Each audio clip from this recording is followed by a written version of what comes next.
Hili swali nimekutana nalo mara nyingi sana. Ah, Kutarget, kuna issue ya target kwamba utarget Tanzania nzima ama utarget mkoa fulani tu.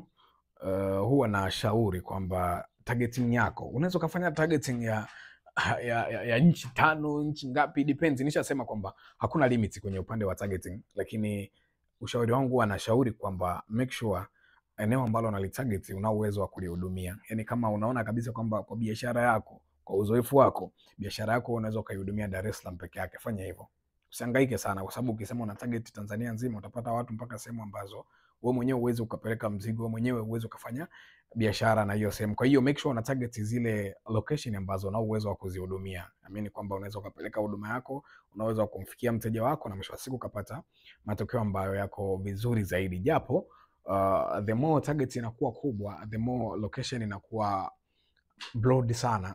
Kuna namna cost zinakuwa zinashuka pia, kwa sababu wanakuwa unawapa Instagram na Facebook uwanda mpana wa kuchagua wale wateja ambao walikuwa umewatarget. Lakini ukiwa na kaeneo kadogo, ina maana kwamba unawaforce wajibane kwenye yako kaeneo kadogo ili waweze kutafutia watu. Kwa maana hiyo ni kwamba watatumia nguvu kubwa sana na lazima cost zitakuwa juu. Kwa hiyo wewe ondoka na moja: target location ambayo una uwezo wa kuihudumia. Location kama huna uwezo wa kupeleka huduma yako, acha, kwa sababu huko utakuwa unatumia bajeti yako bure na hautoweza kupata matokeo mazuri, kwa sababu hauwezi ukalihudumia hiyo eneo.